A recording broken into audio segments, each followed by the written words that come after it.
dizendo assim: e não vos embriagueis com vinho em que há contendas, mas enchei-vos do Espírito.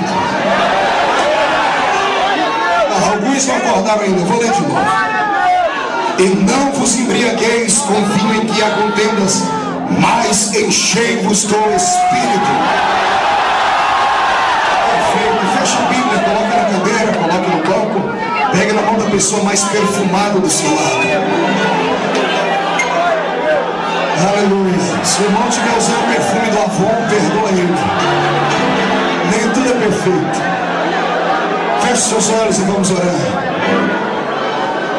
Deus de glória, eu te exalto. Eu repasso a ti a ansiedade da sua igreja. Coloco diante do Senhor o nosso coração nesta noite. Não há nenhum super-homem abaixo do céu nesta noite aqui. Todos somos seres humanos. Carecemos da sua ajuda e da sua misericórdia. Senhor, eu estou feliz em vir aqui rever amigos, mas essa noite eu gostaria que o Senhor me desse uma unção profética. Na medida em que eu for, Senhor, desenrolando os seus mistérios da palavra, o Senhor tem liberdade para arrebatar a sua igreja. Senhor, antes que eu comece a pregar aqui nesta campanha, eu quero te fazer dois pedidos costureiros. O primeiro pedido é que ao redor deste templo, no raio de 5 quilômetros,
levante um dedo de profeta para cima comigo. Com carinho e respeito, aponte o dedo no nariz da pessoa que está do seu lado e diga para ele: escute aqui, cidadão. Se você não gosta de glória, se você não gosta de barulho nem de fogo, dá tempo de ir para casa ainda. Porque se ficar aqui, vai ser queimado.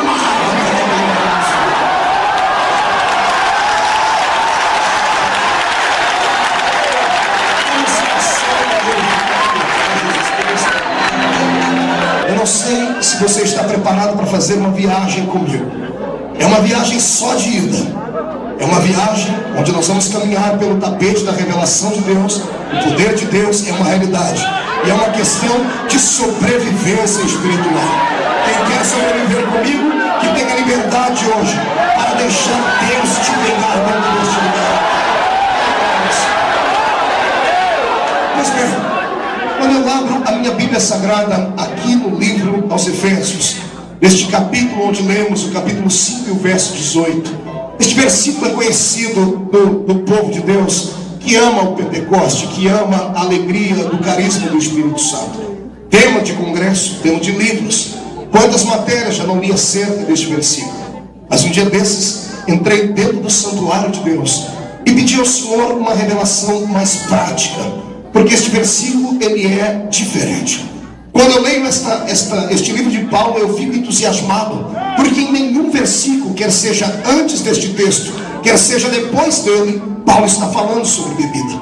Se você pegar este texto, ler o contexto, você pode até arrumar um pretexto, mas não vai poder dizer para mim que este vinho que Paulo está dizendo aqui É um vinho do fruto da vide, como eu disse. Não é aquele que embriaga o ser humano no seu corpo físico.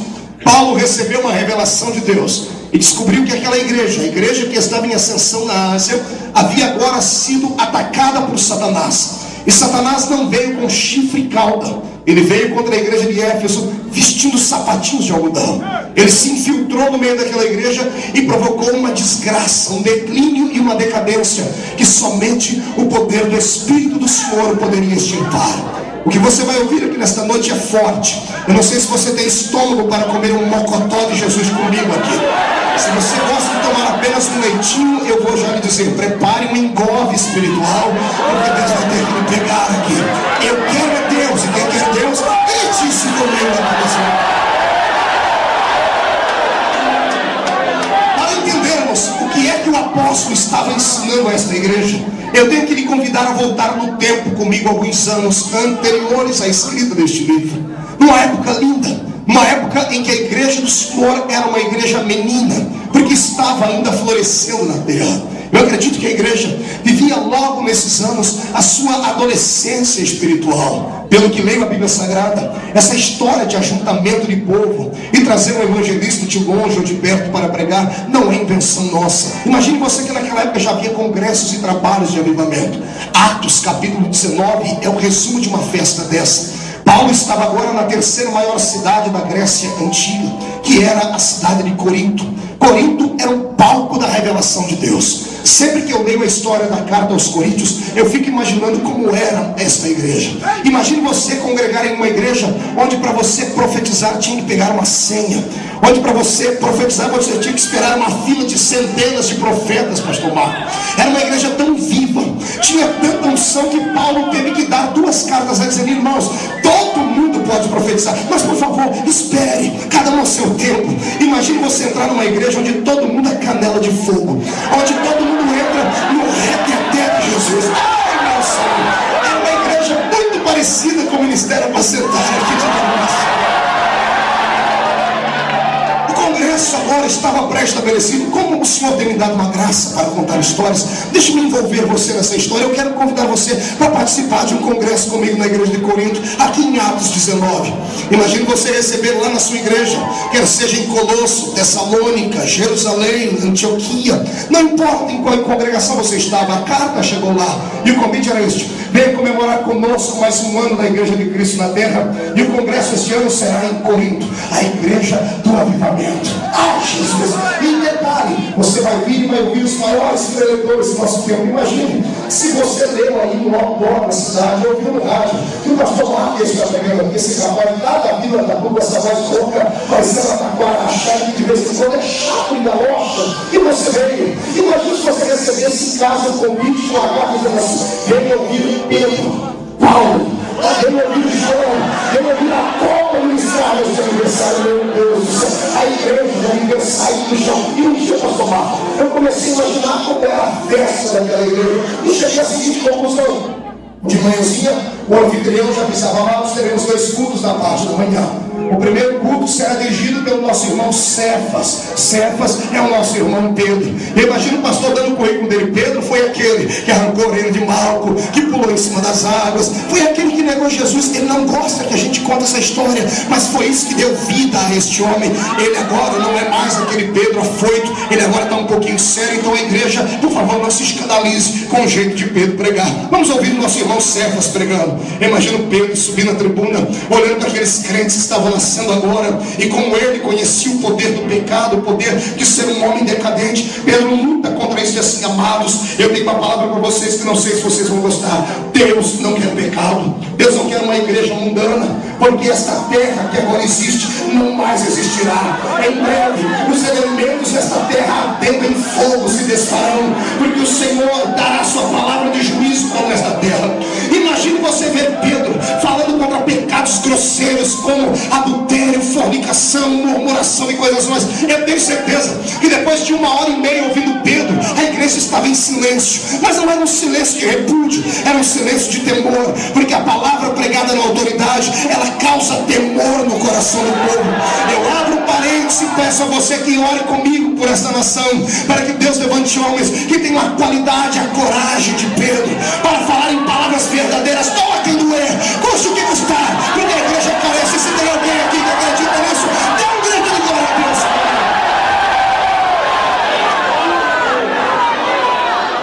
Pedro termina o culto, lá vem o anfitrião, o pastor da igreja de Corinto, olhando para todo mundo tenso. O povo não consegue nem respirar e dizer: irmãos, calma, esse é o estilo de Pedro. Deus deu a ele uma unção a lá João Batista. É por isso que ele prega assim. Mas fique tranquilo, quem vocês vão ouvir agora, eu acredito que vai quebrar esse gelo. Vamos ouvir agora o nosso irmão João, que já foi pastor ali em algumas cidades, que andou ao lado de Jesus. Ele tem uma palavra para vocês. Imagine vocês aquele homem com aquele olhar dócil, um homem santo, um homem sensível. Era tão sensível que enquanto as pessoas só se saciavam pegando na mão de Jesus, ele queria botar a cabeça no peito de Jesus. Era alguém muito gracioso, era alguém muito delicado pelo poder de Deus. E lá vem João, ele pega o microfone, olha para todo mundo, está todo mundo tenso e diz: amados, Cefas tem razão. Se pecarmos, não veremos a Deus. Se pecarmos, nós seremos destruídos pelo fogo. Mas eu tenho uma palavra para vocês, filhinhos, não pequeis. Mas se pecardes, temos um advogado para o Pai,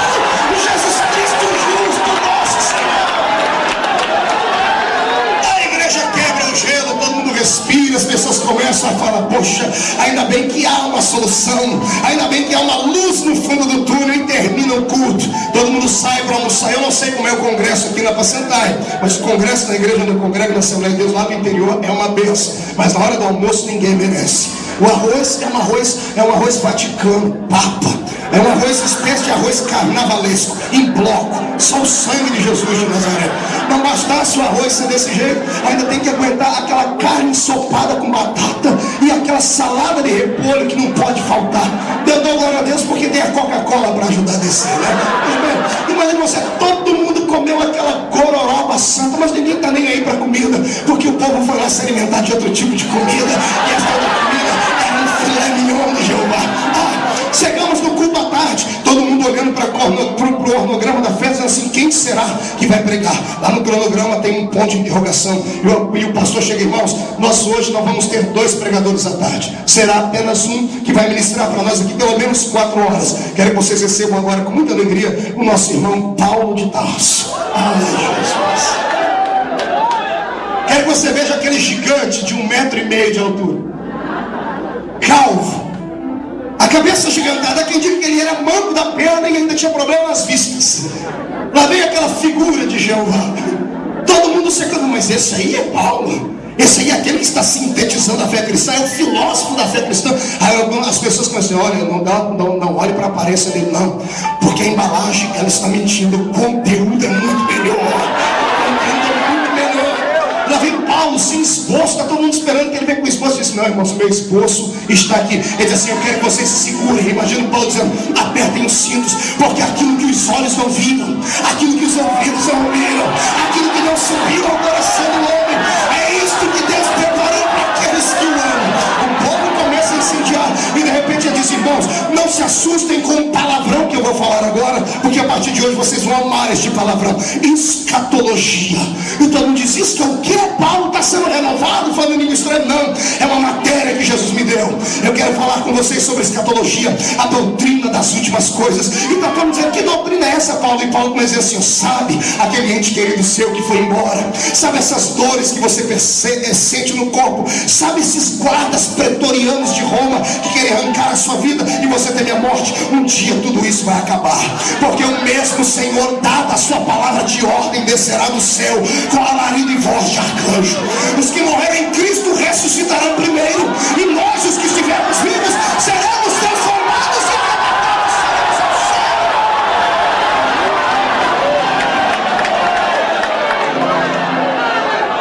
E Paulo começa a ensinar a facção bíblica da escatologia, dizendo sobre o anticristo, sobre o filho da iniquidade, falando para as igrejas não temerem a morte, porque havia coisas grandes que viriam pela frente. Paulo cria tanto no que ele pregava, que ele se incluiu na mensagem dizendo assim: ó, os mortos ressuscitarão primeiro, mas depois nós.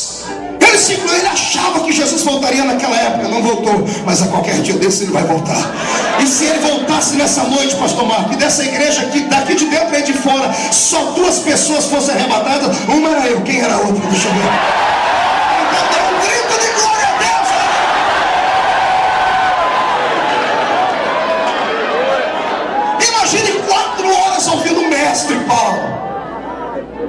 tudo aquilo, o povo tá embriagado, que coisa linda.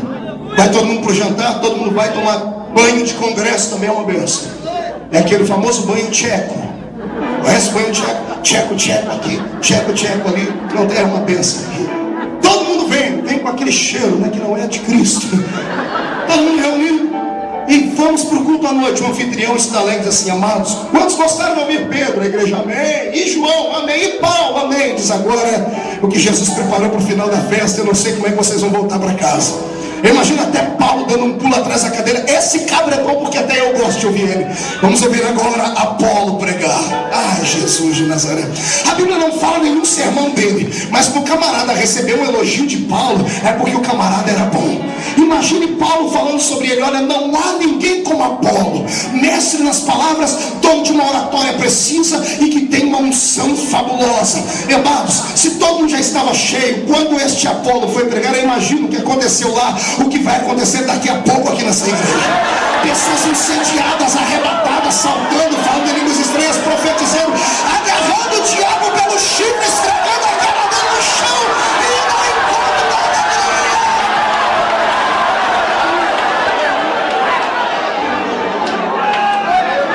Terminamos. Congresso fechado com chave de ouro. Todos os pastores vão para um restaurante ou para a casa do pastor da igreja. E a história diz que ao se reunirem no final dessa festa, deste conclave que houve na cidade de Corinto, os irmãos se reúnem ao redor de Paulo e dizem assim: Paulo, nós temos um presente para lhe dar. A igreja suscita no ouvido dele, dizendo, na pessoa do pastor presidente de Jerusalém, que era Pedro, dizendo assim: Paulo, o seu serviço tem sido grande para o reino, mas nós estamos com medo de te perder. Você traz sobre o seu corpo as marcas de Cristo. Você já sofreu tantos naufrágios. Você já quase morreu sendo jogado de cima de muralhas. E a igreja quer preservar você. Nós queremos te dar um presente. Vamos te dar agora uma casa de praia. Vamos te dar um rancho. Você vai se encruvinhar dentro desse lugar, pegar caneta e papel, vai alicerçar a nossa fé. Mas por favor, não saia mais em viagens missionárias. Não ministre mais como você ministra, porque a qualquer dia desse você vai morrer. A história diz que é neste momento que Paulo abaixa a cabeça na mesa do alimento e começa a gemer. E o gemido dele vai na alma das pessoas, que ele diz assim: ai. E alguém se levanta na mesa e diz assim: Paulo, onde é que está doendo? É a cabeça que está doendo? Não. Ai. A mulher que fez a comida diz: será que eu agucei o tempero? E ele: não. Ai. E alguém diz: Paulo, onde é que dói? Ele levanta as duas mãos para o céu e diz: ai de mim, se não anunciar o evangelho de nosso Senhor e Salvador. Quem para um homem chamado? Quem arranca a fome de um avivamento? Quem é que pode se levantar e roubar o dom que Deus te deu? Me faça essa resposta, se é que você pode. Quem é Satanás para achar que pode servir de barreira entre você e a bênção? Eu quero que esses demônios saibam nessa noite que se meterem com você, vão se meter com gente de fogo. Eu profetizo um incêndio nessa terra.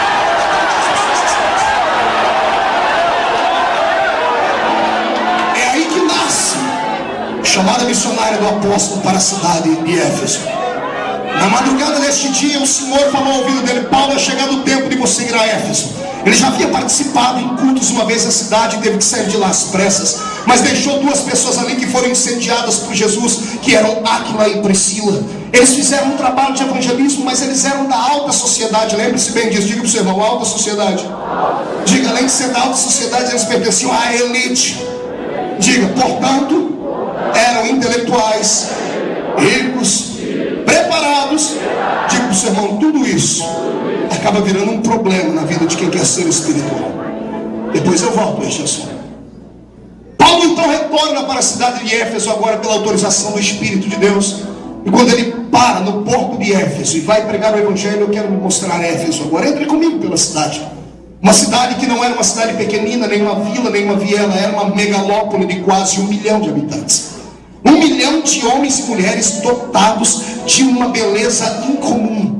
Nasceu na cidade de Éfeso o culto e adoração à deusa da beleza e do amor, que era Diana, a Diana dos Efésios, Afrodite para alguns. Estava alicerçado naquela cidade uma das 7 maravilhas do mundo antigo, que era exatamente o templo da pseudo-deusa Diana. Havia 800 pórticos ao redor daquele templo, onde as prostitutas que recebiam alvará da prefeitura ficavam ali para fazer o seu trabalho de promiscuidade diante do altar daquela deusa famigerada e completamente promíscua. Imagine você que lá todo mundo aprimorava pela beleza do seu corpo. Essa história de malhar corpo, de ficar com a cinturinha fina, de bíceps avantajados, nasceu naquela cidade. Eu quero que você imagine agora sendo um visitante, ou melhor, sendo um cidadão daquela cidade. Imagine você habitar numa cidade com 1 milhão de homens e mulheres extremamente belos. A beleza grega é reconhecida pelo mundo todo. Tanto é que quando alguém quer falar sobre beleza, diz: aquele homem parece um deus grego, aquela mulher lembra uma deusa grega. Por causa disso, eles eram belos, que ainda faziam por ódio. Imagine você andar numa cidade onde os homens eram uma mistura de Brad Pitt com Arnold Schwarzenegger, altos, fortes e com aquele rostinho de bebê. Imagine você também que as mulheres eram uma mistura de Naomi Campbell com Gisele Bündchen. Uma coisa. E agora teve gente que viajou, né, irmão? Vai orando aí, filho. Imagine aqueles homens e mulheres andando. A cultura deles era assim: eles usavam aquelas roupas brancas. Os homens andavam com as roupas sobre o seu braço aqui, com aquelas florzinhas aqui do lado do seu rosto. Eles andavam com espelhos. Alguns chegavam a olhar, eram narcisistas ao extremo. Aqueles homens bonitos, aqueles peitos para cima, aqueles rostos viris. Aquelas mulheres então estonteantes, vindo por um lado da rua. E do outro lado da rua vem o nosso amigo Paulo, 1,5 metro de altura, careca, manco com a perna, meio cego dos olhos. Só Jesus para ter misericórdia. Imagina a cena. As mulheres de Éfeso andando, e quando olham para Paulo, começam a tecer comentários umas com as outras. Olha, a mãe daquele ali deve ter jogado pedra na imagem de Júpiter. Os homens gregos andando, olhando um para o outro, dizem assim: meu filho, se você não cultuar a deusa uma vez por mês, você vai ficar daquele jeito ali. Todo mundo procurou uma madeira para isolar. Terrível. Porque naquela época já havia um espírito que ressuscitou em pleno século XXI, e vivemos ele no Brasil hoje. Um espírito que só faz as pessoas darem valor naquilo que se vê. Sabia disso? Deixa eu pegar um ganchinho aqui só para dar uma puxãozinha de orelha. Sabe por que os nossos cultos não são melhores? Sabe por que não são mais ungidos como antigamente? Porque o povo de antigamente era tão simples que eles queriam Deus a todo custo. O povo do século XXI é diferente. Se ama. Causa neura a beleza do ser humano no século XXI. Tem algumas mulheres que para vir aqui hoje passaram 45 minutos na frente do espelho. É verdade. Pode olhar do seu lado e você vai ver alguém parecido com a Barbie. Não, senhoras, eu sei que hoje é o dia que comemoram sobre o seu dia, mas calma, tem para os homens também. E olha para esse rapaz ao seu lado, não está parecendo o Leonardo DiCaprio? Dado do Labela, olha o cabelo dele, parece que a vaca deu uma lambida por cima. Isso aí é uma obra de arte. É 2 horas para fazer isso aí. Não, imagina a moça, a garota, tem que o sapato tem que ornar com a blusa, tem que ornar com a prisilha do cabelo. É uma treva. Na hora de sair para o culto, a família dos pavões sofre. O senhor Pavão, a dona Pavão e os pavãozinhos. É uma tribulação. Quando o culto no meio de semana é pior ainda. Porque chega todo mundo atrasado, vai para ver na televisão, tem que assistir a novela, que eu não sei qual é a novela da 7.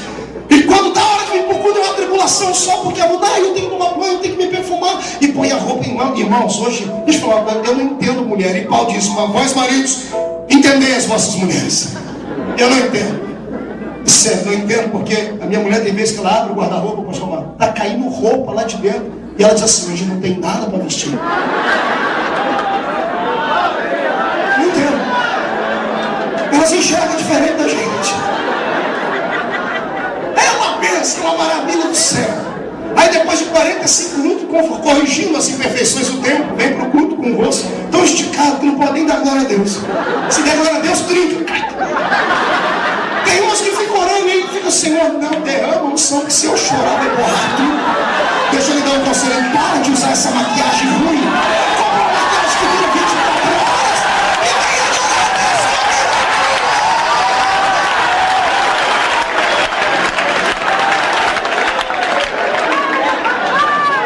Deus. Se a minha geração cuidasse da sua alma como cuida do seu corpo, nós teríamos homens e mulheres autofilistas espirituais.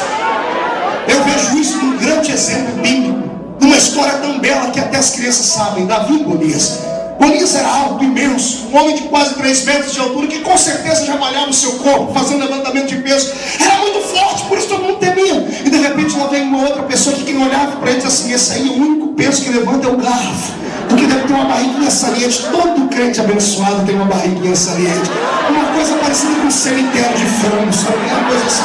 Mas bem, lá vem Davi para para ele: o próprio Golias falou para ele: você veio para mim, por acaso eu sou algum cachorro para você vir com pedra para cima de mim? Só que havia uma diferença: enquanto Golias malhava os bíceps dos braços, Davi malhava os bíceps dos joelhos, botava o joelho no chão e ele tinha outro exercício. Ele exercitava a sua alma cantando e adorando a Deus. Ele dava um grito de glória na terra, Deus ficava de pé no mundo dele para receber. Os homens crentes que valem o espírito só de olhar na vida dele. É fogo na terra. Jesus não pode nem olhar para ele, que ele já entra num manto de glória, de mistério. E vamos dizer uma coisa: Satanás não tem medo de homem forte, nem de mulher com o corpo torneado. Satanás não respeita as curvas do seu corpo, a silhueta do seu corpo, a beleza dos seus olhos, ou o perfume que você usa. Satanás não respeita os seus músculos, os seus bíceps, mas ele é obrigado a se curvar diante de um crente dotado da graça.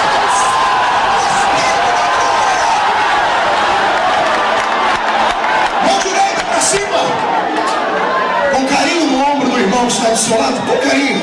Chacoalha ele até ele ficar irritado agora. Diga para ele: você está entendendo? Diga então, por favor, para com essa neura de ficar achando que você é feinho. Pode pensar que você é a bala que matou John Kennedy, a única no mundo. Diga: comece a malhar a sua alma e Satanás vai se curvar.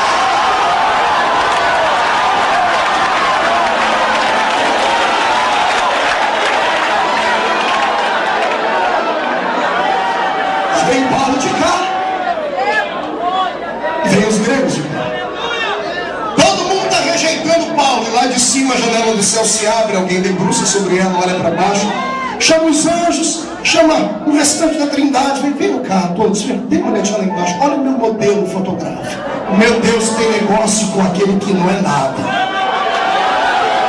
Meu Deus tem um projeto para aquele que é tido como um lixo. Se tem uma coisa que Deus gosta nessa terra, é de encontrar alguém que é rejeitado. Se tem uma coisa que Jesus sempre amou, é chamar os inválidos, porque o meu Deus é um Deus de desafio. Ele pega o lixo e transforma em luxo. Satanás vai se ver para você. Pastor Marco, eu não sei o que vai acontecer em Nova Iguaçu por esses dias, mas eu sei que Satanás vai arrumar a mala dele, os terreiros de Macumba vão se ver, porque para sair daqui um pouco dela, Espírito cheio da graça. Quem concorda comigo, jogue a mão para cima aí.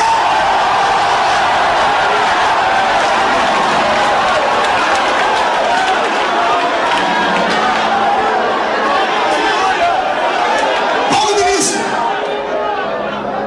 Primeiro ministra ao coração de Deus, pergunta: Deus, o que faço?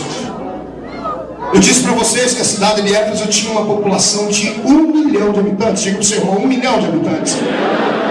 E quem entra na cidade agora é apenas um homem pequenino, aparentemente feio, aparentemente sem nenhum tipo de atrativo, mas um versus 1 milhão. Pergunta: quantos acreditam que um homem e uma mulher cheios de Deus, cheios do Espírito Santo, podem mudar o rumo de uma sociedade inteira? Então prepara o lombo para apanhar. Foi você que disse. Eu só vou pegar um gancho na sua afirmativa. Deixa eu lhe fazer uma pergunta: se é verdade que um homem ou uma mulher cheio de Deus pode mudar o rumo de uma cidade inteira, por que é que você não muda nem o rumo da sua vida? Por que você continua sempre vindo à igreja, aqui, ali ou acolá, e sempre tem aquela frasezinha pré-elaborada na alma para justificar os seus atos imorais? Não, pastor, é que a carne é fraca. E quem foi que te disse que pecado é vitamina para fortalecer a carne? Me fale aí, quem foi que te disse? Não tem desculpa. Se um homem cheio do Espírito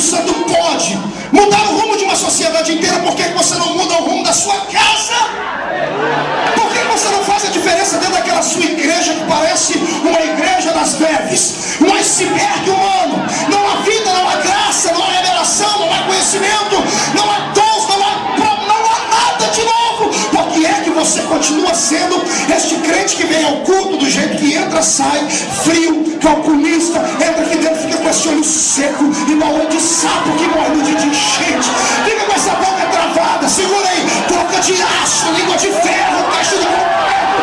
Por que é que você não muda de vida? Venha adorar a mim.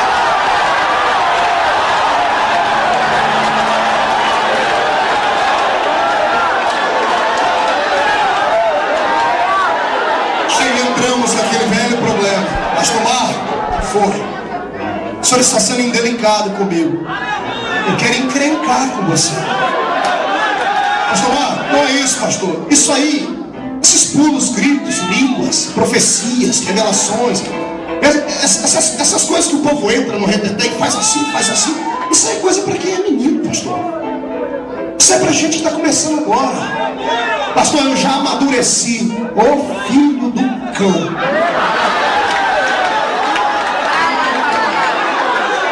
Você não amadureceu porcaria nenhuma, você enferrujou.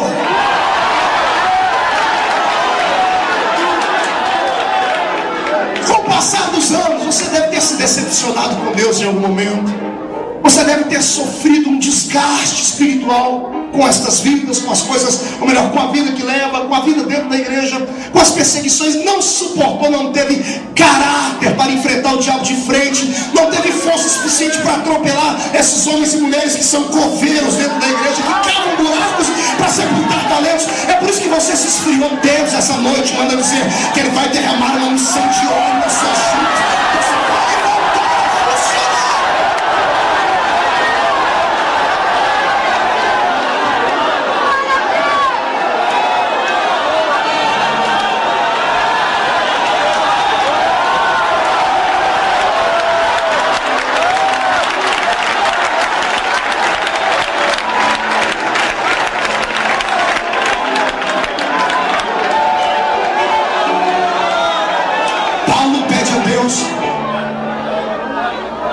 A estratégia para ganhar aquela cidade que estava perdida. E a história, a narrativa extra-bíblica é muito linda. Diz que Paulo, enquanto andava pela cidade, fazia uma pergunta a Deus: como é que o diabo aprisiona 1 milhão de homens e mulheres? Ele disse: Senhor, precisamos colocar a sua igreja aqui, porque uma igreja verdadeira, ela faz a diferença.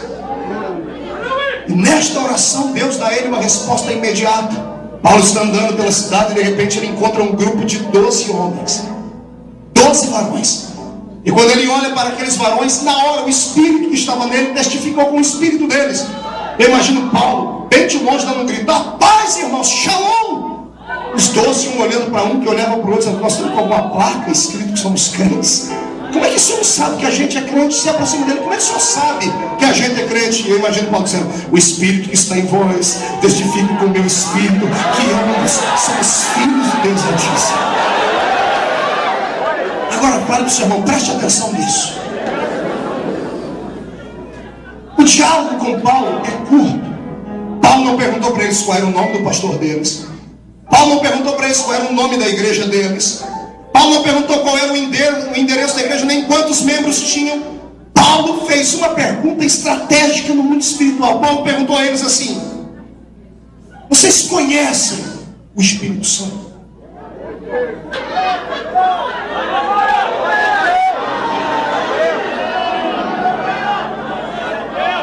Os 12 travam, param, um olha para o outro e diz assim: como é que é Espírito? O quê?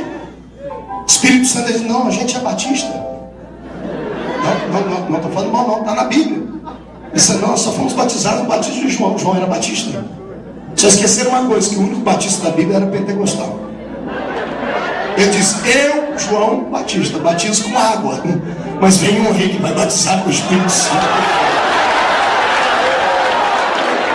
É ofensa, não me entenda mal. Disseram: olha, na nossa igreja não nos ensinam isso. A nossa fé, eles eram homens da elite, mas que estavam acostumados com a sua igreja pequenina e medíocre. Estavam acostumados a ter um evangelho egoísta, uma transformação somente pessoal e interior. E eles não tinham nenhum atrativo para que as pessoas olhassem para eles e desejassem ser como eles. Por quê? Porque quem discipulou os dois foi exatamente Priscila e Áquila.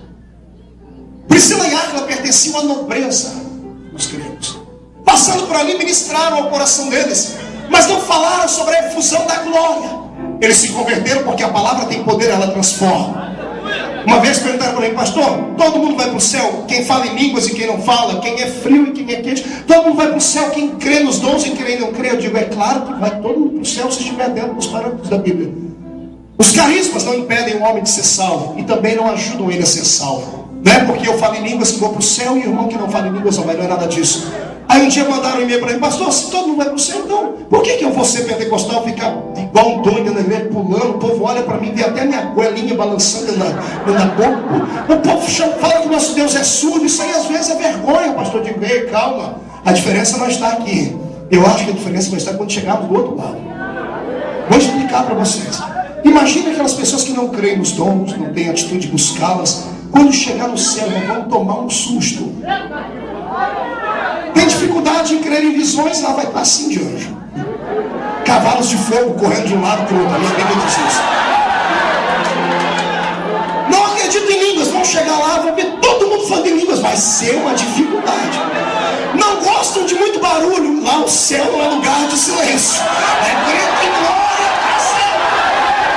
Vou te explicar qual é a diferença. Até eles acostumarem com o ambiente, vão 5.000 anos. Diferente do povo dessa igreja, quando chegar lá a gente já vai estar acostumado com o ambiente. Quem crê nisso? Dá um grito de glória a Deus.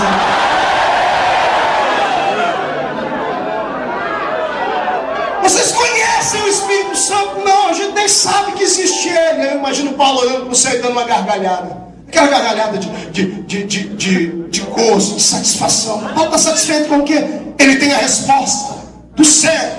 Por que é que Éfeso era aprisionada por Satanás? Tinha uma igreja naquele lugar, mas que não fazia diferença. Tinham crentes naquele lugar que eram bonitinhos, eram belos, eram crentes sociais.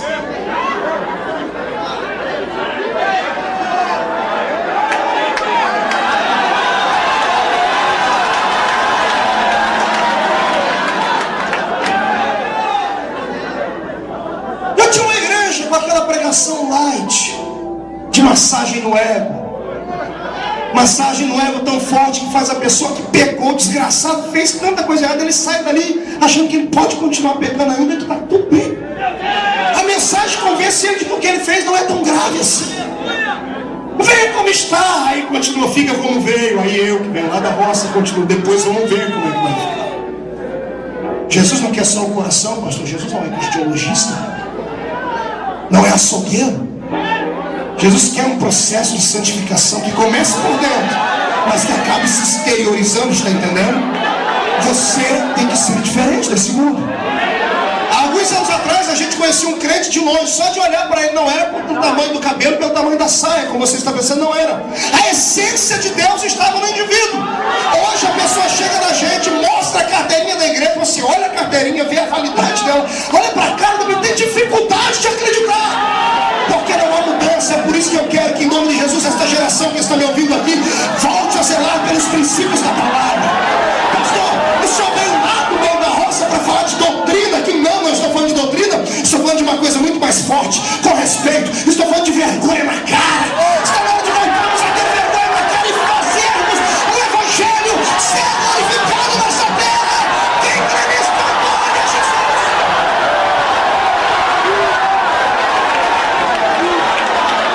Está tudo banalizado.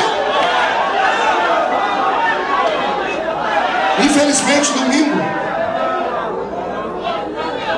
eu estava pregando Juiz de Fora. Cheguei no hotel, digo infelizmente não porque estava pregando, pelo que eu vou falar agora. Liguei a televisão, eu estava passando o programa lá do Gugu e pegou justo na hora. Tinha uma mulher lá, não vou dizer o nome dela, por ética. Ela estava olhando para o Gugu e perguntou: Gugu, qual é a cor do papel higiênico que você usa? O povo quer saber qual é o perfume. E ela aporrinhou tanto ele, que ele olhou para ela e disse assim: e como é que é a sua igreja? Ela engasgou, ele disse: você vai na igreja? Eu disse: vou, 7h30. Ele falou, olha, eu vou ter uma conversinha com o seu pastor, da televisão brasileira, para pelo menos 20 milhões de pessoas verem. A pessoa diz que é crente, fala que congrega na mesma igreja que a gente, envergonha o Evangelho de Cristo. Eu não estou falando sobre salvação, estou falando sobre testemunho. Sabe que nós precisamos deste Brasil, nós não precisamos de mais intelectuais dentro da igreja, nem de pessoas ricas, ou artistas, ou políticos, como nós pregamos, não. Nós precisamos que os crentes voltem a andar pelo eixo, voltem a ter vergonha, voltem a saber onde é que o seu pé pisa, onde é que a sua mão toca, onde é que os seus olhos olham. Está na hora das irmãs da nossa igreja darem uma olhadinha no seu guarda-roupa, sim, reverem como é que estão as coisas lá. Está na hora das pessoas voltarem a ter pelo menos pudor. Está na hora do Espírito Santo entrar dentro de um lugar como esse e encontrar com facilidade um vaso que ele possa usar.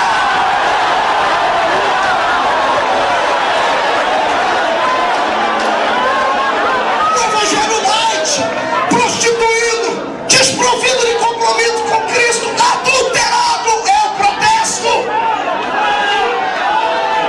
Me chamo de quadrado, mas eu não vou carregar a sua alma em cima das minhas costas como pregador do Evangelho, para saber que no dia onde o Senhor voltar e tocar a trombeta, eu serei responsável por ter apenas massageado o ego da igreja. Não, deixa-me dizer uma coisa, igreja não é um lugarzinho de homenzinhos santos e mulherzinhas bonitas, não.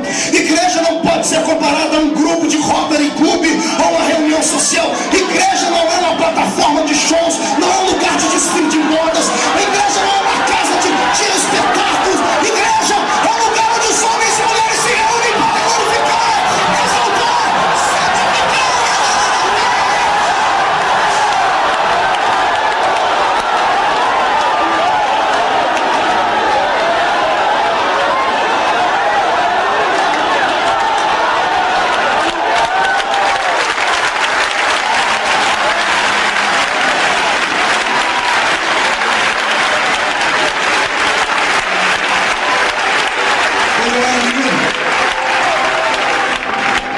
Quando eu era garoto,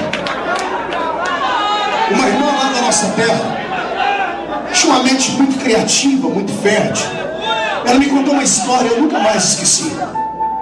Isso já faz algum tempo. Eu tenho 32 anos hoje, na época eu tinha 15 anos. E ela escreveu a seguinte história e fez tipo um jogralzinho. Ela disse que 2 demônios chegaram em uma cidade. E um olhou para o outro e disse assim, ô, você aqui? Disse sim, eu fui enviado aqui para atormentar aquela igreja A. E o outro disse, eu vim para a igreja B. Isso, como nós vamos estar aqui, vamos nos encontrar daqui uns 2 meses, que vamos ter muito trabalho. Daqui 2 meses a gente se encontra aqui, combinado. Um foi para uma igreja, o outro foi para outra. 2 meses depois, os 2 demônios se encontraram. Um estava magro, igual um reco-reco, igual uma sarna. O outro estava opulento, gordo, parecendo um sapão. O gordão olhou para o magrinho e disse assim, xiii, o negócio lá está ruim para você. O magrinho disse, lá para o seu negócio está bom, né? Disse, pois é, rapaz. O gordão disse, eu fui para uma igreja onde fui recebido de braços abertos. Uma maravilha. Naquela época, círculo de oração não tem, é círculo de confusão. Grupo de juventude também não tem, um grupo de jovens delinquentes. O pastor, muito bem preparado, ao invés de preparar as mensagens da Bíblia, pega os jornais e as revistas e fala das coisas atuais. Nada é errado, porque o errado é falar contra coisas erradas. Foi recebido de aplausos, sentei-me na tribuna do púlpito e ele sentou no meu colo. O magricela baixou a cabeça e disse, e você? O gordão falou, e você que está com uma magrinha? Rapaz, eu fui para uma igreja lá no meio do mato, que não prestou, rapaz. Eu olhei para aquela igreja, caí nos pedaços, aqui vai ser fácil entrar. Cheguei na porta da igreja, dei uma olhadinha, estava lá um diácono que só tinha 2 dentes na boca. A gravata dele vinha por cima da barriga, assim, aquela bíblia rosa do lado, e ele estava, glória a Deus. Esse aí vai ser fácil. Rapaz, eu tentei entrar, esse homem não falava português direito, uma coisa, ele deu uma rajada de língua. Virei pelo lado esquerdo, falei, vou entrar pelo ciclo de oração. Que jeito, não tinha murmuração. Elas estavam orando pelo pastor, pelo ministério, pelos missionários, para que Deus desse crescimento. Fui entrar num grupo de jovens. Os jovens tinham fome de Deus, buscavam batismo do Espírito Santo e tudo. Rapaz, não dá. Aquela igrejinha é pequenina, mas é rodeada de unção, de fogo, de glória. Amados, todas as vezes que eu me lembro dessa história, lágrimas vêm aos meus olhos e meu espírito fica revoltado.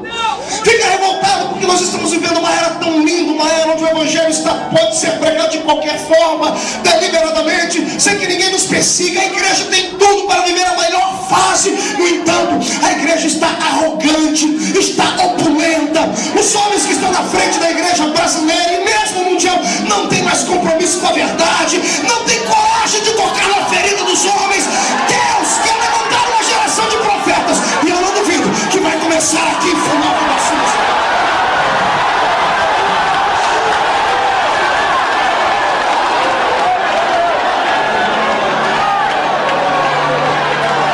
Não basta ter números, não basta ter aplausos dos homens, não basta ser reconhecido pelo governo, receber encomendas. Esse não é o evangelho que Jesus disse.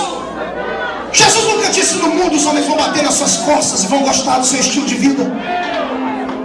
Jesus nunca disse: olha, você vai receber encomendas, você vai sair na primeira página do jornal recebendo uma coroa e aplausos dos homens dizendo: é o homem mais lindinho do mundo porque se converteu. Não, Jesus disse: no mundo tereis aflições. Eu me irrito quando vejo igrejas pregando o evangelho vazio de santidade.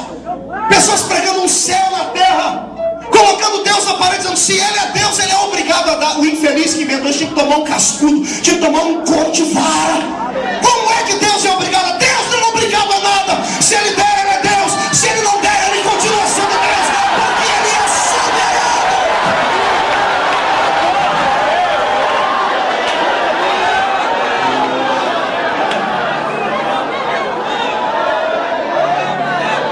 A nossa geração é capitalista. A reclamação feita por Jesus na Bíblia, e a seara é grande, são poucos ceifeiros, tem sido burlada. Burlada porque ninguém mais é consagrado porque tem unção, porque tem chamada. É consagrado porque tem um costa quente do seu lado, porque o seu dízimo é alto, porque tem um anel de formatura, porque é belo. O infeliz chegou ontem só porque foi ex qualquer coisa. Ele é ex-parente do homem que abriu a porta para descer a atriz que fez o filme O Vento Levou, de 1 milhão de anos atrás. Só porque é ex qualquer coisa, já vem direto para a tribuna, pega o microfone para pregar. Aí o filho que nasceu na igreja, trata da casa, que sobe o monte para orar, que leva uma consciência com Deus, leva a correntada na cabeça quando se alegra no espírito. Está na hora de mudarmos essa situação, mas isso só mudará quando um tempo de avivamento descer sobre a igreja. Quem concorda comigo, tira o pé do chão para adorar.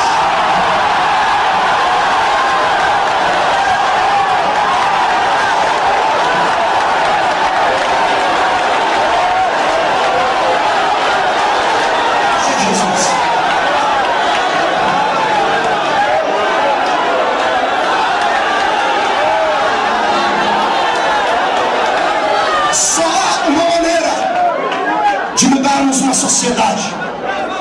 Só há uma maneira de implantarmos o reino de Cristo e aplicarmos a filosofia cristã ao coração dos homens, à mente e ao intelecto deles.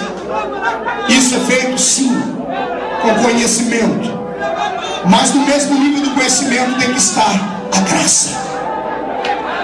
Conhecimento é teologia, estudo, escrito, livros, anel de formatura. Graça é intimidade, joelho no chão, línguas estranhas, visão profética, palavra profética, espiritualidade aguçada. Está entendendo isso? Se você quer fazer a diferença neste século, não basta ser o bambambam da igreja. Você tem que ser alguém que queira nadar contra a correnteza. Para ser usado por Deus, você tem que aprender a andar na contramão da vida. Para aprender a ser usado por Deus, você tem que estar preparado para apanhar, dar a cara para bater, para ser rejeitado, senão você nunca será um homem e uma mulher preparado por Deus. Está entendendo? Deus não quer gerar uma geração de filhos de papai, porque aquilo que não custa nada não vale nada. Está ouvindo isso? Grave ser alguém usado por Deus, leia a biografia dos heróis da fé. Acompanhe a história de alguns homens que você conhece, mulheres que são por Deus usados. Veja o corpo deles, se não tem cicatriz nas suas costas, se não tem palavras de calúnia contra eles, se não tem o inferno inteiro contra eles. Todo homem, toda mulher de Deus que quiser ser usado e usado por Deus, deve estar preparado para entrar dentro da caverna, para ir dentro da prisão, mas deve estar preparado também, porque um belo dia pode dormir na prisão, mas antes que o dia termine, vai entrar dentro de um palácio, ser adorado, e deve ser reconhecido.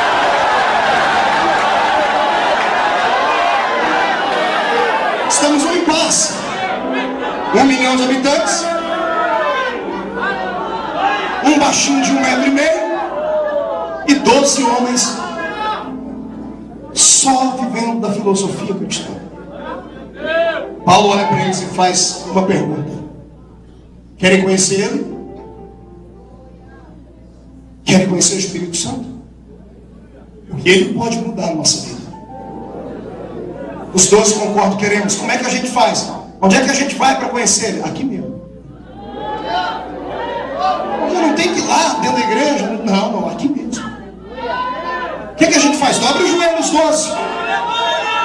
E aí Paulo faz uma coisa que todo crente cheio do Espírito Santo deveria fazer todos os dias: e repartir a experiência que tem, liberar a unção que está dentro de você. Amado, um homem e uma mulher cheio do Espírito Santo, ele é uma ogiva nuclear condensada. O poder que você vê acontecer na igreja é pequenino diante daquilo que pode acontecer. Eu provo isso usando Atos capítulo 2. Eram quase 120. No dia de Pentecostes, 2 milhões de judeus dentro daquela festa, 14 nações representadas debaixo do sol. Era tanta gente, 2 milhões de judeus dentro de Jerusalém, fazendo festa, cantando, bailando, dançando, cambiando, vendendo, orando, consagrando, sacrificando. E um grupo de quase 120 trancado dentro de uma casa. Quando Deus liberou uma unção sobre eles, a casa ficou pequena para eles. Como é que você acha que os homens viram e falaram que eles estavam bêbados? Eles ficaram tão cheios que aquela casa não coube a unção de Deus. Tiveram que abrir janela e porta. Saíram para as ruas. E detalhe, o grito de quase 120 homens e mulheres parou o barulho de 2 milhões de pessoas que estavam do lado de fora. Porque eles liberaram o potencial do Espírito que estava dentro deles. Está entendendo isso? Se você soubesse o tamanho da unção que está dentro de você, amado, se você soubesse o que é capaz de acontecer quando você começar a gritar, a orar, a dar palavras de ordem, a marchar, a usar a palavra profética, a usar atos proféticos, a estender a mão sobre os enfermos, a ordenar os demônios que se mudem. Se você soubesse o tamanho da unção que está dentro de você, você não ficaria mais sentado e não voltaria para casa andando, voltaria para casa voando nas asas do Espírito.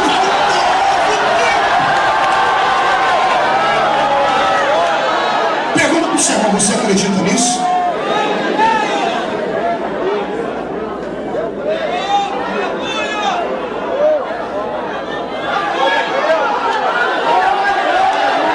Jesus mudou o seu tempo. O que hoje a igreja do mundo, na revista Veja da edição de 100 anos, saiu uma reportagem sobre os pentecostais dizendo que nós somos 500 milhões de pentecostais no mundo. 500 milhões. Então, se a notícia diz isso, é porque nós somos muito mais do que isso. Coloque aí 1 bilhão de pentecostais. 1 bilhão. 1 bilhão de homens e mulheres cheios do Espírito Santo, fora as demais denominações que não são pentecostais, mas que são salvos, porque têm compromisso com Deus. Pegue tudo isso aí, nós vamos ter aí uma boa parte da humanidade salva. E nós não conseguimos mudar o rumo do mundo. Paulo sozinho mudou o rumo da Ásia.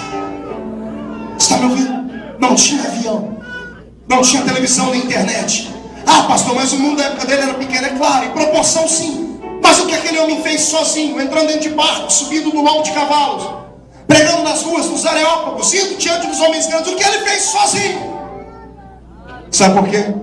2 coisas: ou é mentira, um homem cheio do Espírito Santo não pode fazer nada. Ou a segunda coisa, nós colocamos na cabeça que temos, achamos que somos cheios do Espírito Santo, somos iguais a mendigos. A gente se conforma com migalhas, com moedinhas que caem. Estamos num culto, Jesus manda uma folhinha, o povo vira, estou cheio. No domingo à noite, segunda-feira, 7 da manhã, acabou tudo.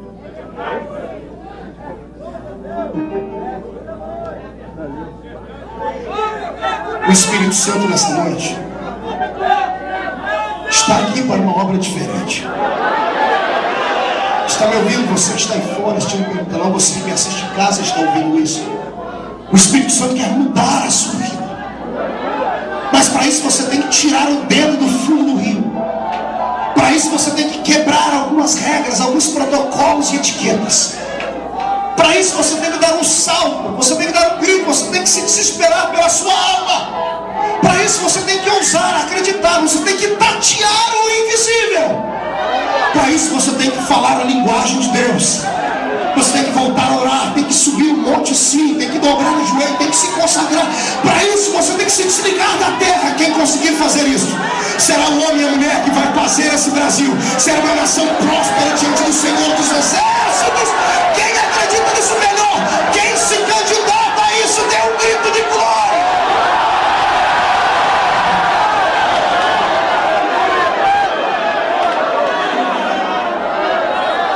Sabe qual é o nosso problema?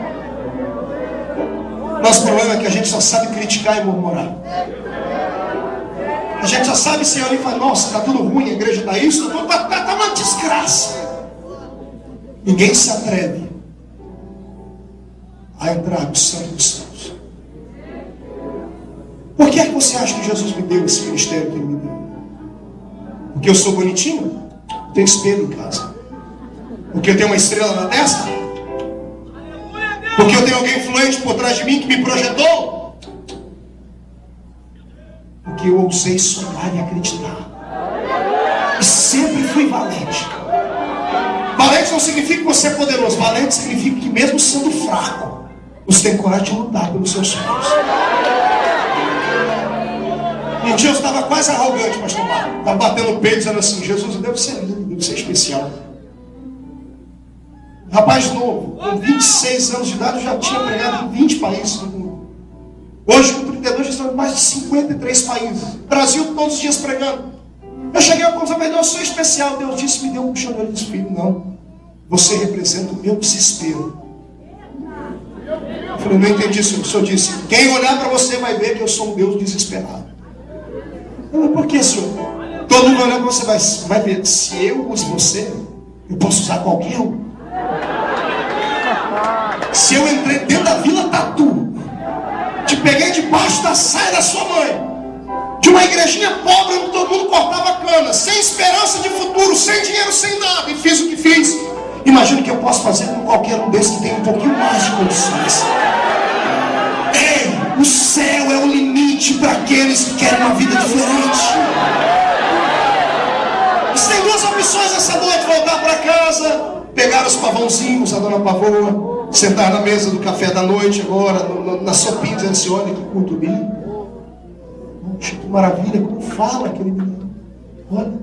E amanhã você voltar a levar uma vida comum, rotineira, corriqueira, vazia de Deus, arriscando a sua salvação todos os dias. Alguns, se chegarem no céu, vão chegar cheirando fumaça, com o pé lá no inferno, nem por graça. Ou você pode ser uma pessoa que hoje, pelo menos hoje, vai entrar dentro de casa e dizer assim: hoje eu não durmo enquanto Deus não me der algo novo. Alguém tem a coragem de peitar Deus. Nesse tipo de desafio eu aprovo. Esse tipo de desafio eu assino embaixo. Você chega e fala: Deus, o Senhor é Deus mesmo, prova, me usa. Isso eu aprovo. Se o Senhor é Deus, eu quero que o Senhor me usar, mas igual usa aquele. Não, aquele é pequeno, eu quero que o Senhor me use mais do que ele. Eu te desafio a me usar. Irmão, você vai fazer Deus arregaçar a manga da cabeça dele. Deus vai olhar para você e dizer: eu vou te provar como é que eu faço. Sai da frente, Satanás! Estamos em guerra!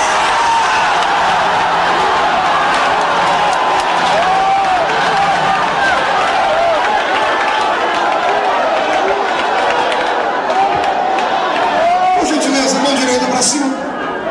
Bata no peito até fazer barulho. Só hoje, olhe por cima, olhe para o irmão do seu lado e diz assim: eu não sei você, mas eu estou acreditando que eu posso ser diferente.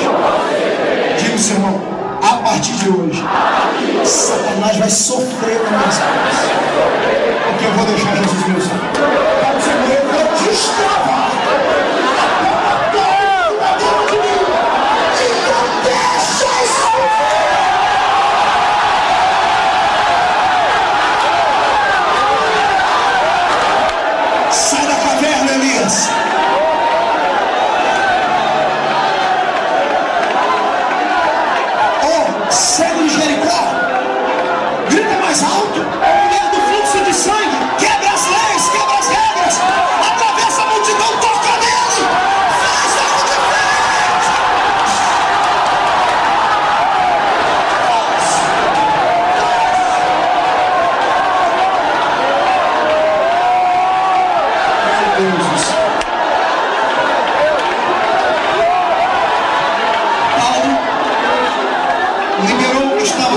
coração dos homens.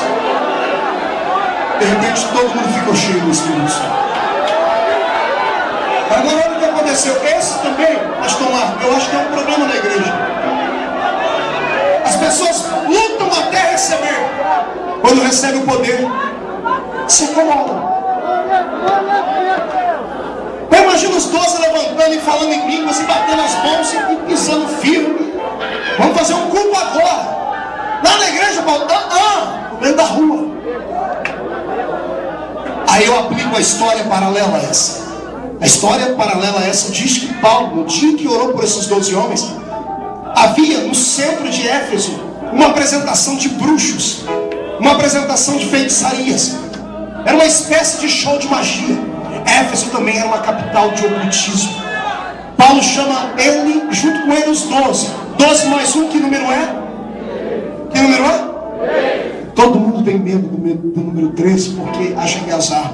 É azar para Satanás. Jesus também era 1 mais 12, 13. 13 homens que viraram o mundo de perna para o ar. Paulo pegou os 12 e foi para o centro de Éfeso. A história diz que haviam 200.000 pessoas no show de magia. Pessoas olhando para frente, vendo os mágicos tirarem coelhos de cartola, elefante andar com um pezinho só, dançar balé, flutuar, levitar, trazer figuras de demônios, coisas assim. Os homens chupando picolé, comendo o seu algodão doce, fazendo aquilo. De repente Paulo com os 12 do lado de cá disse assim: vamos começar um culto aqui. A história diz que Paulo começou a pregar e os irmãos falaram para ele: o que a gente faz, Paulo? Paulo disse assim: só sinta. Eu prego e o que eu prego vai treinar o vosso espírito, e quando vocês sentirem Deus, deixa Deus tocar vocês. 13 homens e um destino. Ficaram tão cheios naquela tarde, começaram a orar em línguas. Os 13 aqui, cheios, começou a chamar a atenção das pessoas que estavam ali já tediosas. O povo já estava entediado com aquele show, que toda hora era a mesma coisa. Deixa eu dizer uma coisa: o mundo está um tédio. Os artistas da música não sabem mais o que fazer. Estão regravando coisas lá da época da fornalha. Não há mais nada de novo. O ser humano quer consumir coisas novas e ninguém tem nada para apresentar. Aí quando aparece uma lacraia dançando a Eguinha Pocotó, vira um show, vira um show business. Por quê? Porque o povo quer uma coisa nova. E o único povo da terra que tem uma novidade para dar, diz: que novidade é essa? Você vem para a igreja e se tranca. Se nem aqui dentro você tem coragem de deixar Jesus te tomar, mas você vai fazer a diferença lá fora. A história diz que os homens começaram a olhar o culto de Paulo e as palavras dele, e o povo pulando e falando em línguas. Pararam de olhar para os magos e viraram para cá. De repente 200.000 pessoas estavam olhando para lá, passaram a olhar para cá, porque o evangelho atrai. Começou a acontecer milagres. Paulo começou a pregar, pessoas começaram a receber curas. O show da magia, que era um engodo, parou. Sabe quando vamos parar o show de Satanás? Sabe quando vamos bloquear o engodo dele? Quando nós mostrarmos ao mundo que nós temos poder e autoridade.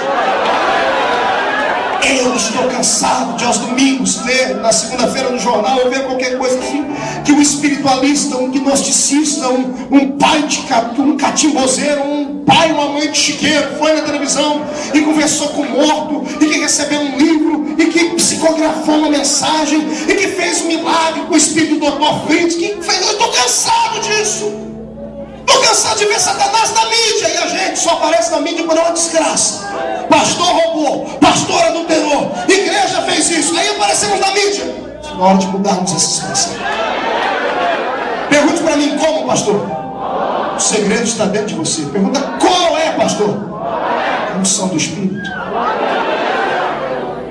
Como? Deixa Deus te usar. Sem medo. Não se assuste, porque a partir de amanhã coisas vão começar a acontecer na sua vida. Não fique se achando um ET quando você entrar dentro do circular amanhã e Jesus começar a te dar a revelação das pessoas que estão do seu lado. Não se assuste, não. Abra a boca e fala. Não se assuste quando Jesus te der a oportunidade, você está diante de algum global, porque aqui no Rio de Janeiro vocês têm mais oportunidade. Não se intimide com a beleza e com a forma deles. Deixa eles tomar. Não se assuste quando você ir na quintanda amanhã e a sua sombra tocar o paralítico que está lá muito tempo.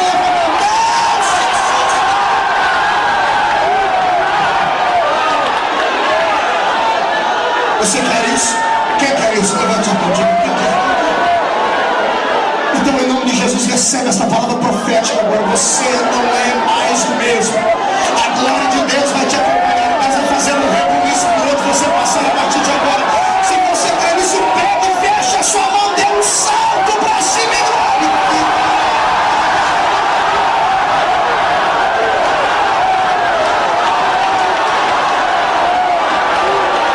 Segura, estou terminando. Segura.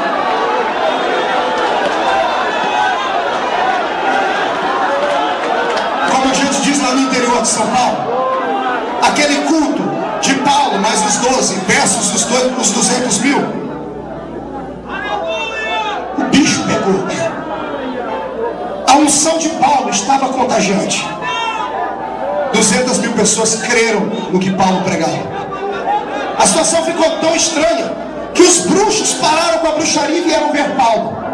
A história diz que o líder dos bruxos daquela cidade rompeu a multidão para ver o que estava acontecendo do outro lado. E quando ele chegou do outro lado, ele viu Paulo pregar. Ficou irado. Ele desafiou Paulo, pobrezinho dele, desafiaram o Deus verdadeiro. E o Deus de Paulo respondeu por fogo. O bruxo caiu em processo, Paulo orou por ele e ele foi liberto. Quando ele foi liberto, como ele era o líder da comunidade de macumbaria, de ocultismo da cidade, ele deu um grito: eu quero que tragam aqui agora no centro de Éfeso todos os livros de feitiçaria, todas as fórmulas de encanto. Isso está em Atos capítulo 19, leia em casa, você vai ver.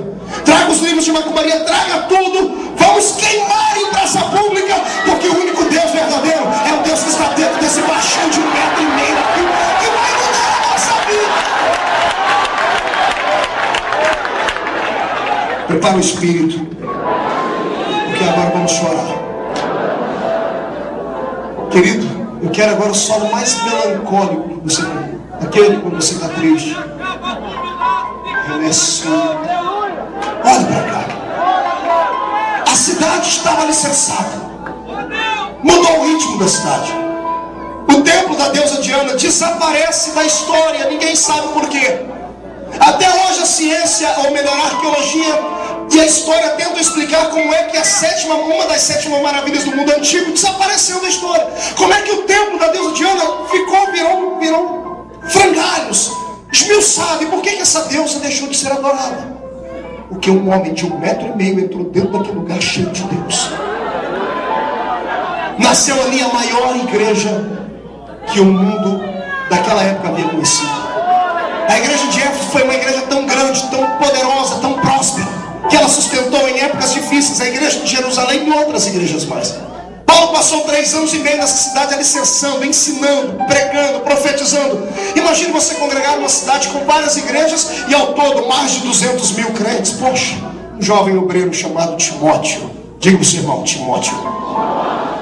Timóteo tinha 22 anos de idade. Ele havia caminhado ao lado de Paulo, ele era discípulo fiel, havia aprendido tudo com Paulo. E ele começa a pregar a igreja, começa a ensinar, dar continuidade no que Paulo vai. A igreja vai prosperando, entra por um ritmo muito lindo. E de repente Paulo está aprisionado em Roma. Seu ministério vai estar se acabando. A igreja de Éfeso sofreu um ataque de Satanás. Porque como o diabo mandava naquela cidade, e ele foi expulso de lá, o diabo tem um dom que os homens não têm. O dom da paciência. Ele sabe esperar. E como ele viu que não adiantava mais ir de chifre e cauda, porque todos os crentes aprenderam a expulsar os demônios, como ele viu que não podia mais enganar as pessoas desse jeito, ele arrumou uma outra forma de entrar lá dentro. Sabe o que ele fez? Ele foi lá na adega do inferno, abriu a sua chave e pegou vinhos que estavam guardados lá dentro. Vinhos com rótulos escritos: murmuração, adultério, arrogância, presunção. Colocou gravata borboleta nos seus demônios. Eles pegaram bandejas de pratas, taças com vinhos que causavam contenda. Este é o vinho que Paulo viu. Não era um vinho feito na terra, não, era feito no inferno. Sabe qual foi o pior pecado daquela igreja? Pergunte para mim, qual foi, pastor? A arrogância. Como ficou uma igreja grande, todo mundo dependia dela. Os crentes andavam por aquelas ruas de cabeça erguida, empinado, nariz empinado. Nenhuma igreja mais prestava. Só deles era certo. Os mais velhos da igreja, quando viram um garoto de 20 e poucos anos, mas cheio do Espírito na frente da igreja, quiseram arrancar ele. Fizeram um motim contra o pastor Timóteo. Disseram que não queriam mais ele. A igreja estava agora com o espírito de facção. Estar na igreja agora não era uma necessidade da alma, era status. Era conveniente. Fala para mim se às vezes não acontece isso com a gente.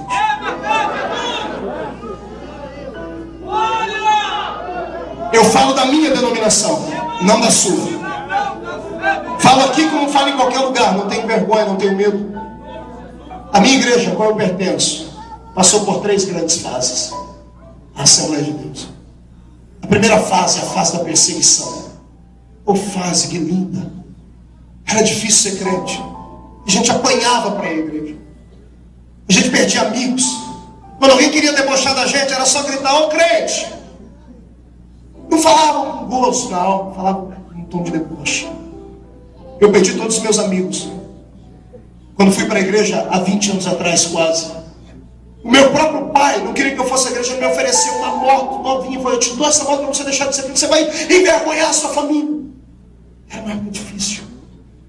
Há 80, 60 anos atrás, eu tenho um presbítero da nossa igreja lá na minha cidade, que ele apanhou de homens que pertenciam ao clero romano, que ele havia se convertido. Era uma época de dores. Ninguém vinha à igreja só porque precisava de um milagrezinho. Não, a pessoa só vinha quando ela era chamada. O crente não tinha amigo nenhum. O crente não ia onde todo mundo ia. O crente não era crente só dentro da igreja, lá fora era uma miséria, como hoje. As pessoas veem a igreja como um passatempo. Olham para a igreja como se fosse uma casa de entretenimento. Não, era difícil. O crente era conhecido na cidade inteira. Na escola inteira todo mundo sabia que o indivíduo era crente. Era ruim ficar no mundo. A gente orava mais para Jesus voltar. Sabe qual era o único lugar alegre que a gente tinha? Era dentro da igreja. Oh, a gente se trancava dentro da igreja pequenininha, as irmãzinhas de coquezinho na cabeça, roupinha rota, aqueles pastores sem letra, sem cultura, a sanfona tocando, o hino da harpa sendo ministrado, e Jesus descia dentro do culto.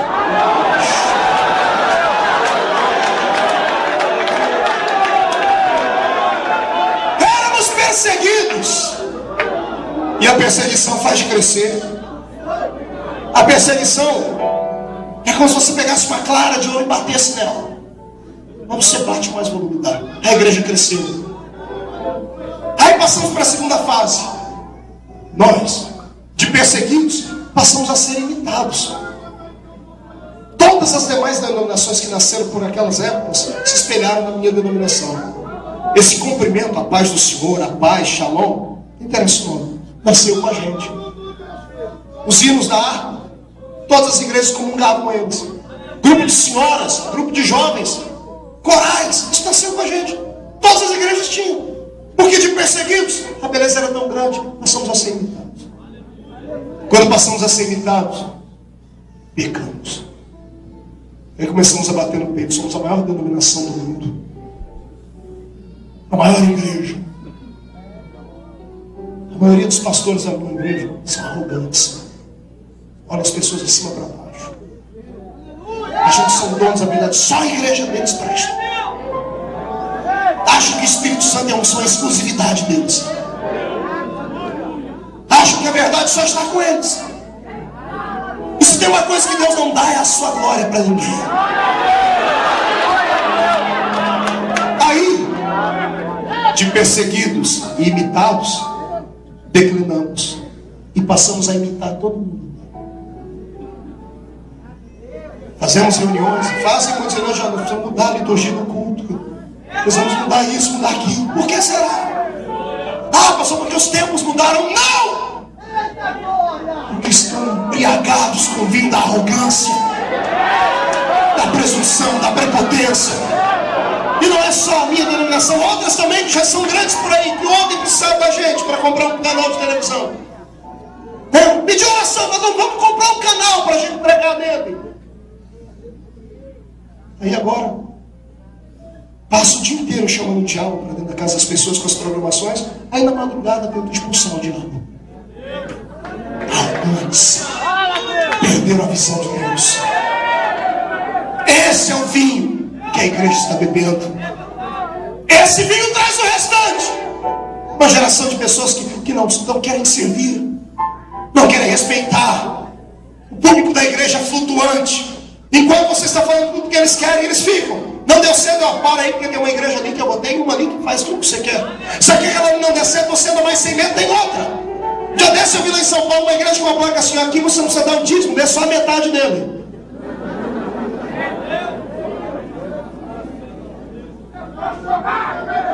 A igreja para tudo quanto é tipo e gosto. A igreja está arrogante. Eu vejo às vezes a igreja no Rio de Janeiro, me perdoe, sou paulista, mas agora falo como celestiano. Deixa eu dar um recado para a igreja carioca. Está na hora da igreja carioca fazer jus ao nome que tem pelo país inteiro de uma igreja que ora.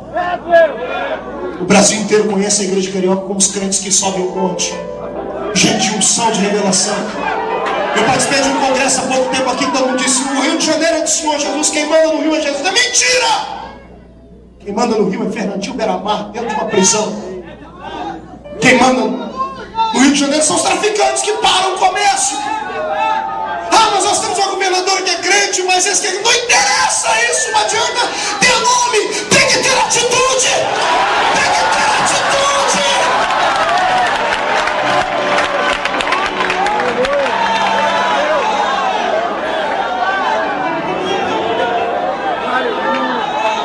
Mas deixa eu lhe dizer como foi que Deus trouxe o milagre para Éfeso. Timóteo, rejeitado, entra no seu quarto de oração e ora. Pensa em abandonar o ministério. Se você é líder de alguma igreja, está sofrendo pressão de Satanás, não ceda. Não ceda. Seja valente. Vá até o fim. Morra, mas morra com dignidade. Ah, pastor, do que vale um profeta morto? A cabeça dele vale mais do que metade do reino de Herodes inteiro. Está entendendo isso? Matam o profeta, mas não matam as suas profecias. Coragem. Timóteo está orando aqui. Acompanhe comigo agora, que você vai subir no céu. Timóteo está orando aqui em Éfeso. Paulo está lá em Roma, esperando a morte chegar. Paulo vai orar de noite. Imagina a oração de Paulo. Corpo combalido, cicatriz no corpo, corpo tremendo. Lucas não podia mais ficar com ele, que era o seu médico. A morte está se aproximando, ele sente isso. Todos os dias de noite ele dobra o joelho e a oração dele é essa: Senhor, combati o bom combate, acabei a minha carreira e guardei a minha fé. Espero que o justo juiz em breve me coroe.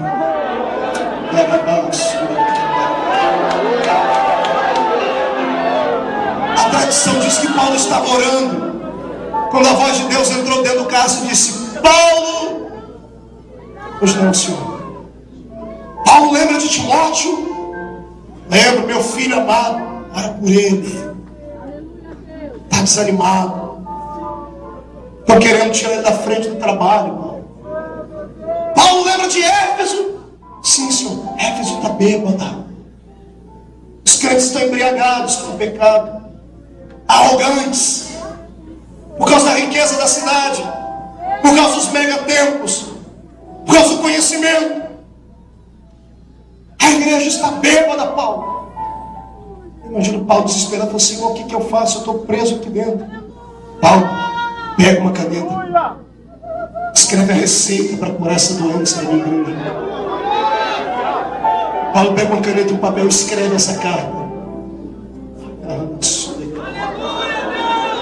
Paulo está escrevendo, eu imagino dizendo: Senhor, eu escrevo, mas quem é que vai levar? É longe, não conheço mais ninguém. Tu diz: faz a tua parte que a minha faço eu. Faz. faz a tua parte. Faz a tua parte. A carta estava pronta, um mês a carta na mão de Paulo pronta. De repente Paulo recebeu uma visita inusitada dentro da cadeia de Roma. Chega um próspero comerciante de madeira da cidade de Éfeso, chamado Tíquico. Tíquico era presbítero da igreja. Tíquico chega e diz: Paulo, vim fazer um carregamento de madeiras e descobri que você estava aqui, vim lhe ver. Quando Paulo olha para ele e falou: você é Tíquico, você é aquele que se converteu naquele dia, no meio daquelas 200 mil pessoas. Sou eu, Paulo. Você é de Éfeso? Sou. Foi Deus que te mandou aqui. Por que, Paulo? Porque Deus me deu uma visão da igreja. Aqui está a receita. Leva, aplica a receita na igreja. A igreja precisa ser curada. Leva, entrega na mão do pastor. Tíquico não tem nem mais o que conversar. Ele sobe no trote no seu cavalo, vai para o porto, pega um navio e depois de quase 2 meses ele chega lá em Éfeso. Nesse período Paulo já está condenado à morte. A história diz que semanas depois arrancaram a cabeça do profeta. A carta chegou na mão de Timóteo. Timóteo estava desanimado. Imagina o Timóteo abrindo a carta tremendo e tipo dizendo: olha, o apóstolo mandou. Receber uma carta daquele homem era como receber uma carta de Daniel Berg e Gunnar Wingren, fundadores da Assembleia de Deus. Era como receber cartas de homens, porque a gente sempre se espelhou. Imagina você receber uma carta de Paulo. Tremendo, ele abre a carta e Paulo começa a dizer: calma, a igreja de Cristo.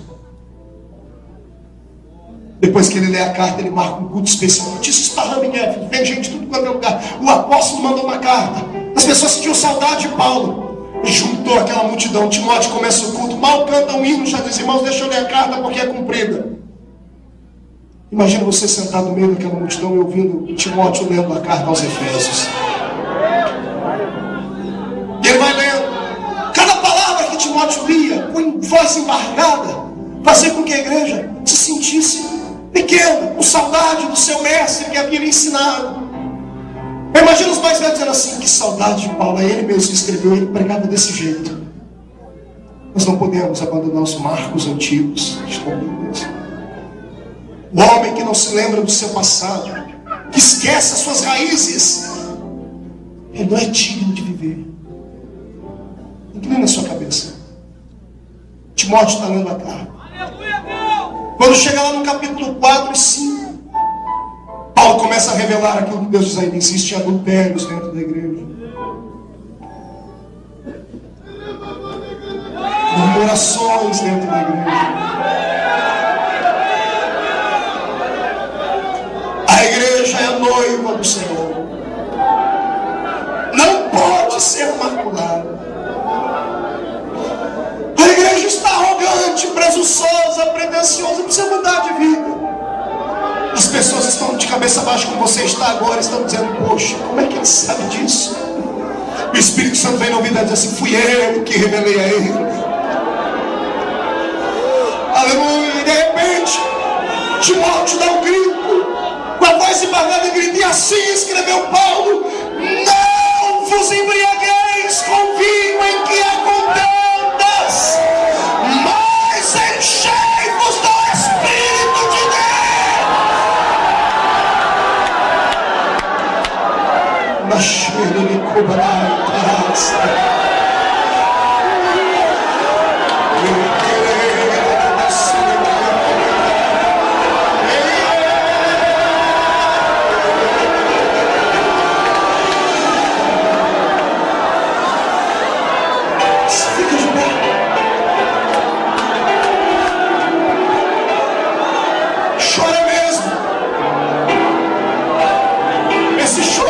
saudosismo.